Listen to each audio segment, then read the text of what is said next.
आऊज़ु बिल्लाहि मिनश्शैतानिर्रजीम बिस्मिल्लाहिर्रहमानिर्रहीम। अस्सलामु अलैकुम। आओ कुरान सीखे में खुशामदीद। अगर आप तजवीद के साथ कुरान पाक पढ़ना चाहते हैं तो प्लीज़ मेरे चैनल को सब्सक्राइब लाजमी कर लीजिएगा और पुरानी वीडियोस देख लीजिएगा ताकि आपको तजवीद की कुरान पाक की सही तरह से समझ आ सके।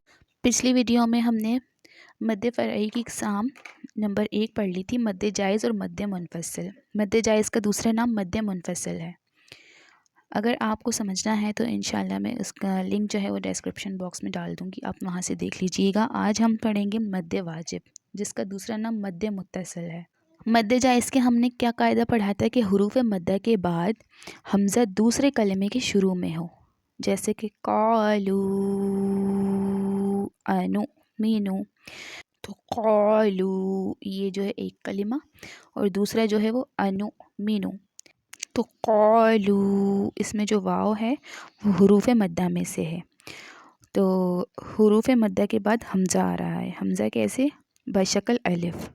अलिफ़ का हमने यही पढ़ा था कि अलिफ़ के ऊपर अगर कोई भी हरकत हो, कोई एराब हो तो फिर वो अलिफ़ नहीं रहता, फिर वो हमज़ा बन जाता है।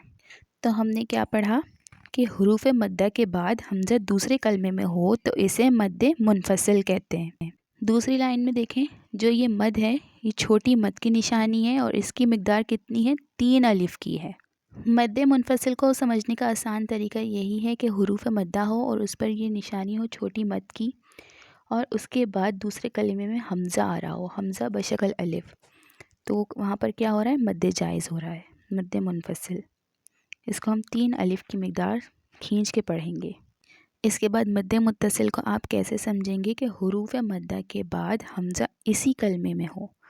हमज़ा कौन सा वाला? छोटा वाला हमज़ा, जो ऐन जैसी शक्ल का होता है, तो वो वाला हमज़ा।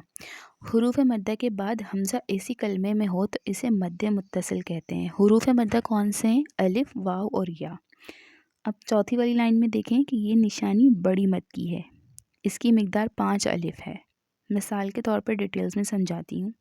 अगर किसी लफ्ज़ में हुरूफ मद्दा आ जाए और उसके बाद हुरूफ मद्दा के बाद हमज़ा आ जाए जो छोटी सी ऐन जैसी शक्ल की होती है, तो वहाँ मद्दे मुत्तसिल होगा और इसकी खींचने की मिक़दार होगी 4 सेकंड की, यानी कि मिक़दार 5 अलिफ़ की है और उंगलियों पर आप अंदाज़ा करें 4 सेकंड तक आपको इसको मुसलसल खींचना है।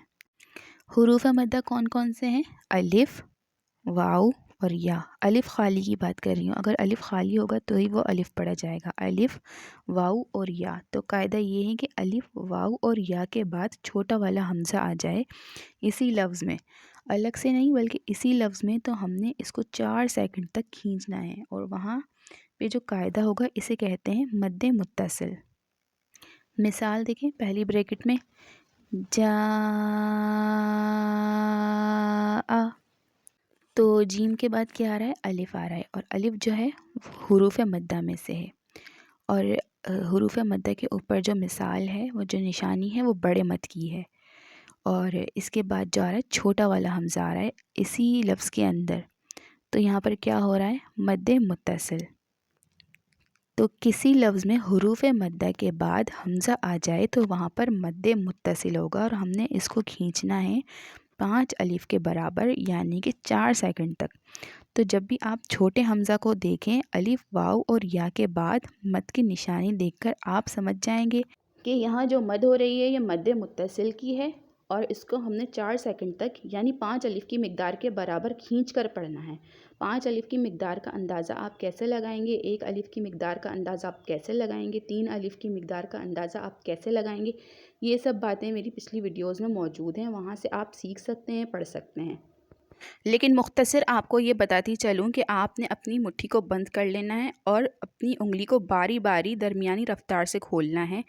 अगर आपने 5 उंगलियां बंद की हैं, एक अंगूठा और 4 उंगलियां बंद की हैं और इसको दरमियानी रफ्तार से आप एक एक करके खोलेंगे तो ये होगी 5 अलिफ़ की मिक़दार, जैसे कि जी आ। ब्रैकेट नंबर 3 में देखें, सू आ। अब वाव देखें, ये हुरूफ मद्दा में से है और हुरूफ मद्दा के ऊपर जो है बड़ा वाला मद की निशानी आप देख रहे हैं और इसके बाद जो है छोटी वाली हमज़ा है जो ऐन जैसी शक्ल की होती है। तो اس طرح سے آپ نے اندازہ لگا لیا ہوگا کہ یہاں پر کیا ہو رہا ہے. یہاں پر ہو رہا ہے مد واجب یعنی مد متصل. نمبر 4 پر چیک کریں. یشاء. نمبر 5 دیکھیں ضاد. اس کا مخرج یہ ہے کہ زبان کا بغلی کنارہ جسے حافہ لسان بھی کہتے ہیں جب اوپر والی 5 ڈاڑوں سے لگتا ہے تب جا کر یہ حرف ضاد ادا ہوتا ہے. اب اس میں تو آپ کو یہ وہ نہیں ہونا چاہیے کہ اس کے اندر سے کہ آپ نے ضاد ہی ادا کرنا ہے. جو آپ آسانی سے مطلب کہ زبان کا بغلی کنارہ آپ کی 5 ڈاڑوں کو جب ٹچ کرے تو جو آواز آپ کی نکلے جو آپ کا مخرج نکلے وہی اسی طریقے سے اس کو پڑھا جائے گا. یہاں پر دیکھیں غنہ کرنا ہے یعنی کہ آواز کو ناک میں چھپانا ہے کیونکہ آگے جو ہے میم ہے اور میم حروف حلقی میں سے نہیں ہے. تو ہم نے تنوین کا کیا قاعدہ پڑھا تھا؟ 2 زبر 2 زیر 2 پیش کو تنوین کہتے ہیں اور تنوین کے بعد اگر حروف حلقی میں سے کوئی حرف آ جائے تو وہاں پر جو ہے غنہ نہیں ہوگا. اس کو ہم ظاہراً حلق میں پڑھیں گے. لیکن اگر تنوین کے بعد کوئی ایسا حرف آ جائے جو حروف حلقی میں سے نہ ہو تو وہاں پر ہم تنوین پر غنہ کریں گے یعنی کہ آواز کو ناک میں چھپائیں گے. کیسے؟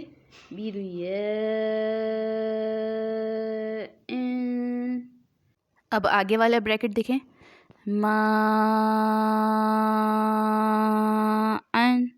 یہاں پر جو ہے غنہ نہیں کرنا ہے کیونکہ آگے جو ہے وہ حمزہ ہے بشکل الف اور حمزہ کیا ہے؟ حمزہ حروف حلقی میں سے ہے. تو آپ لوگ شروع سے سٹارٹ کریں پڑھنا تو آپ کو تجوید کی سمجھ آنے لگے گی. ویڈیوز ساری دیکھ لیں آپ لوگ. پوائنٹ پر آتے ہیں. اولیاء یہاں پر ہم کیا کر رہے ہیں؟ مد متصل. ٹھیک ہے. دعائی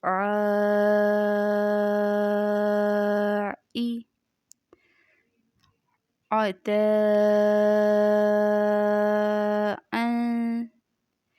نساء. ٹھیک ہے. تو اس طریقے سے آپ لوگوں کو سمجھ آ گئی ہوگی کہ حروف مدہ ہوں اور حروف مدہ کے بعد جو ہے وہ حمزہ آ جائے چھوٹا والا حمزہ تو وہاں پر کیا ہوگا؟ وہاں پر مد متصل ہوگا. پچھلی ویڈیو میں نے مد منفصل کے بارے میں پڑھایا تھا اور اس ویڈیو میں مد متصل کے بارے میں. امید کرتی ہوں آپ کو سمجھ میں آ گیا ہوگا. ملتے ہیں انشاءاللہ اگلے لیسن میں. جب تک کے لیے اللہ حافظ. جمعے کا دن ہے. اپنی دعاؤں میں تمام مسلمانوں کو ڈاکٹر عافیہ صدیقی کو فلسطین کے مسلمانوں کو یاد رکھیں کہ اللہ تعالیٰ ان کی غیب سے مدد فرمائے اور جو دشمنان اسلام ہیں دشمنان مسلمان ہیں اللہ تعالیٰ ان کو تباہ و برباد فرمائے. آمین.